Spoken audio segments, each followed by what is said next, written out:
Guertin's the measuring stick of New Hampshire lacrosse. I love that it's the 4th game of the season to see where we're at. These guys could not be more excited for it. It's something that they've talked about all year. Just the battles that we had with them in indoor was just awesome.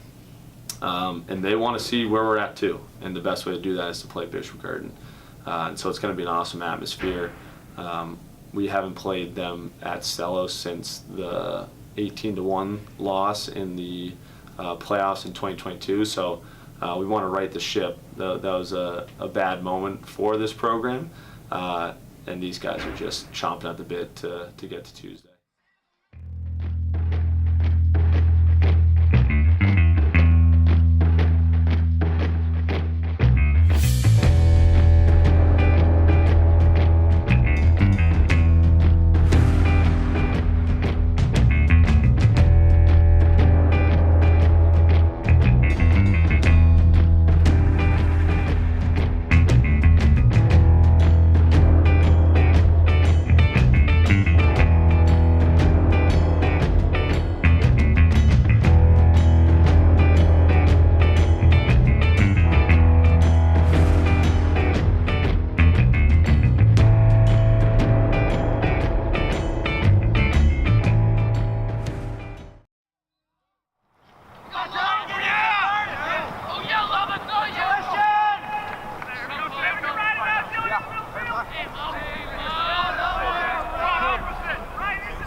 as a team, we all got together and said we weren't talking enough together. Like on defense, we weren't talking like at all. That's why they were able to score so many backdoor goals on us and quick transition goals. I think once we started talking more, we were able to stop them more in our offense. Once they started talking more, they were able to score more often, and that helped us. I mean, just possession time at the end of the day. We knew if we got the ball, we got it settled that, we can run with anyone who wants 6-on-6. So we knew if we just stick to our systems that we were going to get ourselves back in the game. And as long as we stayed out of the box, we played 6-on-6 ball, that we'd be in that game the whole time.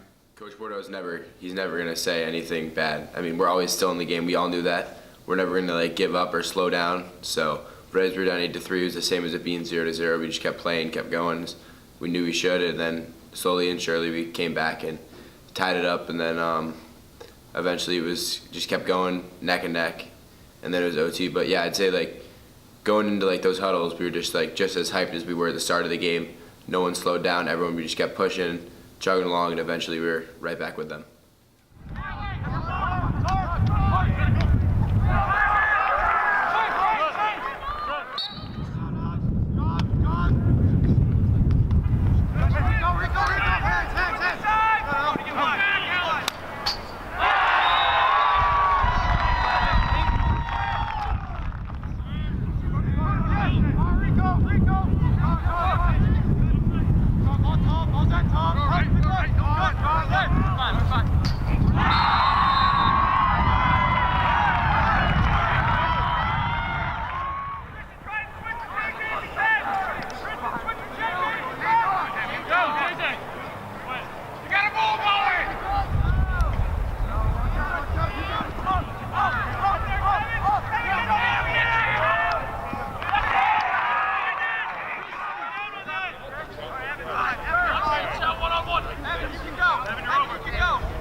So the entire game, our offense is playing very well.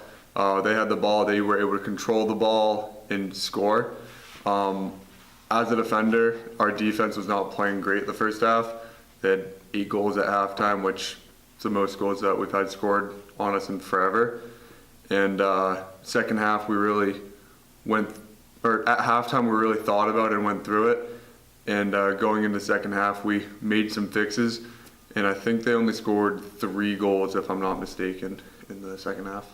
3 or 4. Yeah. When we were down 8-3, I don't think that there was much doubt among anyone on the team. We knew that we needed to get something going. And just a big shout out to our offense, because they really gave us a lot of life. It felt like whenever our defense or our face-off guy or whoever it was able to get them the ball, they were handling business. So when they narrowed that lead a little bit going into halftime, it definitely the offense provided that spark we needed, and our defense just carried the momentum in the second half, and we played a much more complete game there in the second half. But it wouldn't have been possible without the spark provided from the offense. It helped us build some momentum, scoring before. We were able to go into the locker room during halftime and say we're able to do this, we could do this. We just need to play our game, and we weren't playing our game for the first quarter. I think once we started playing our game and we're actually able to talk and get our plays going, we were able to make it a much closer game.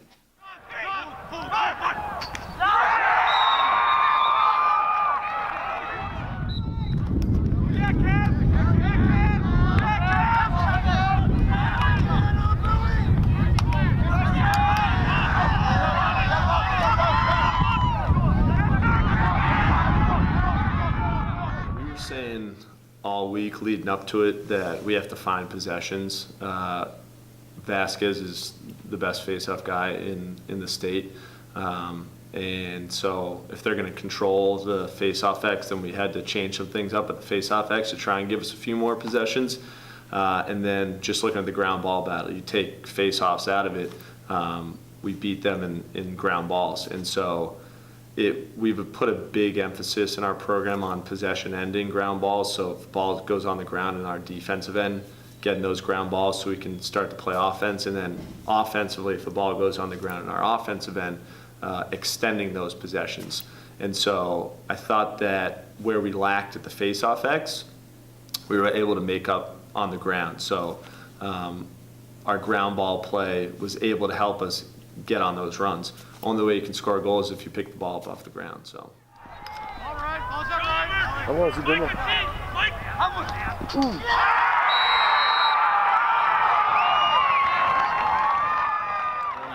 Just two huge players to our offense. You know, we love what they do. Those kids have stepped up since their freshman year, and they're just proving themselves even more sophomore years. There's some special players, and, you know, a lot of kids in the state cannot guard them, and they proved that against them that night. It's something that they've had in them since last year. Like, I look back to the Pinkerton game last year, and those two guys wanted the ball at the end of the game.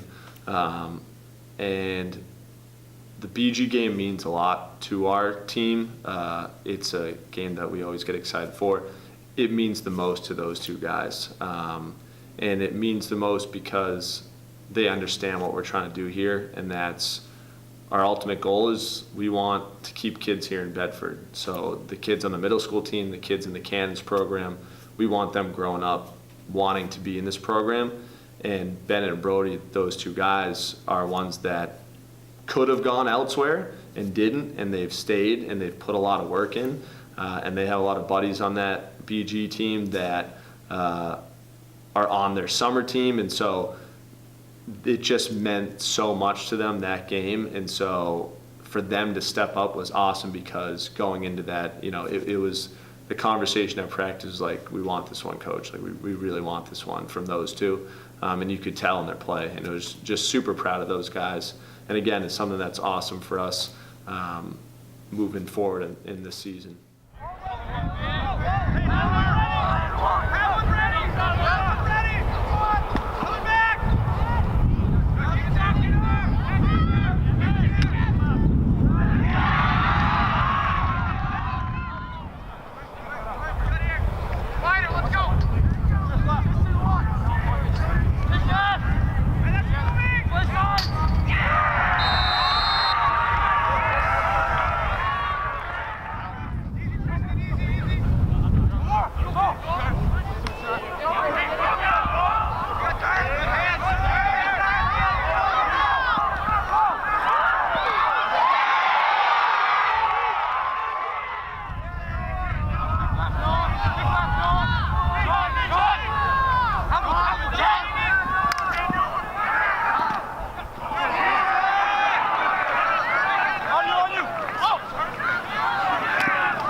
Definitely a little bit of a confidence booster, but at the same time, I've been playing with these guys for the past 2 years on varsity, and I know that we can do stuff like that.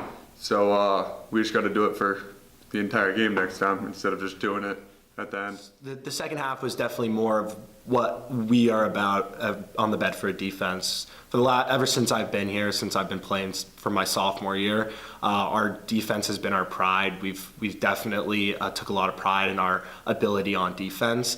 And that first half was not who we are. Letting in 9 goals in a half, that's something that we don't really ever do. So that second half, it wasn't as much as we started playing better. Well, we did start playing better, but it was more of the fact that we started playing the way that we're supposed to be playing. The biggest piece I saw is we do scout and we do film and we show them like, hey, this is what you're going to see in this game. And they can see it and they're like, okay, like I know what I'm doing. And then all of a sudden, Brady Dumont gets the ball and you're like, wow, this guy's fast. And so part of that was, I think the first half we're kind of feeling them out and starting to understand what they were trying to do. And then it's like, okay, everything we're seeing, we've seen before, but it's just that speed is a lot different than other teams we've played so far this season. And so I thought they did a good job of adjusting to that speed in the second half and realizing like, okay, now he's trying to get top side. I know he's trying to get top side. I'm going to beat him top side. So they really did their jobs and played their roles defensively. Our job is to force the shots that our goalies want to see. In that second half, Ethan Kahn saw a lot of shots that he wanted to see. And I thought the biggest change in the second half was his play stepped up tremendously.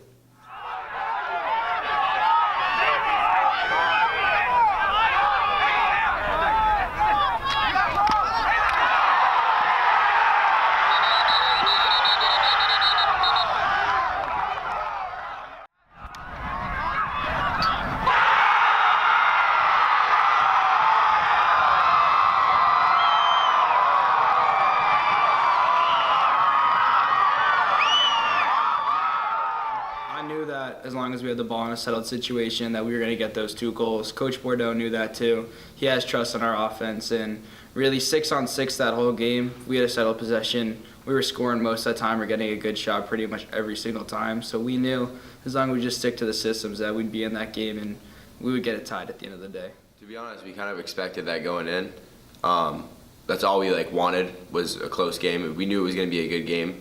But yeah, I'd say it was a pretty right as we realized what the game was like, it was wow, we're actually here right now. This is our chance to finally do it. And I mean, we didn't come out on top, but I'd still say it was a really good outcome. We were all very excited. I feel like we were just chasing ever since we were down by a lot. We were just kept slowly chipping back at it, and they scored 1, we scored 1. It was just slowly getting closer and closer. And I think once we finally tied it, we were able to take a sigh of relief for a second and just say that we tied it.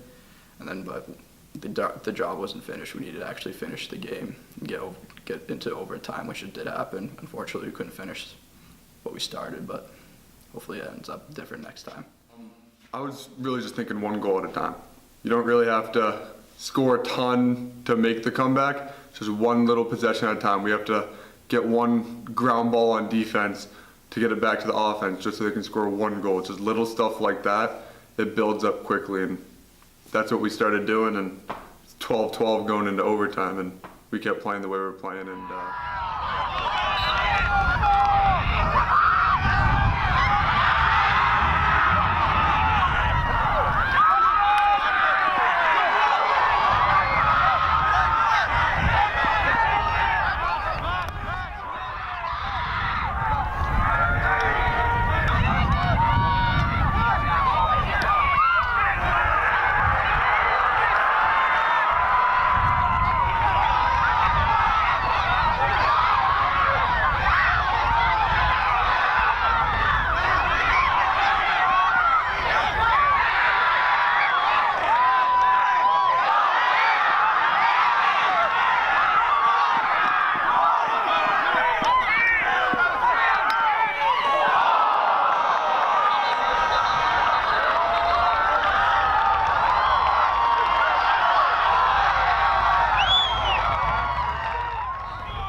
to lose that game.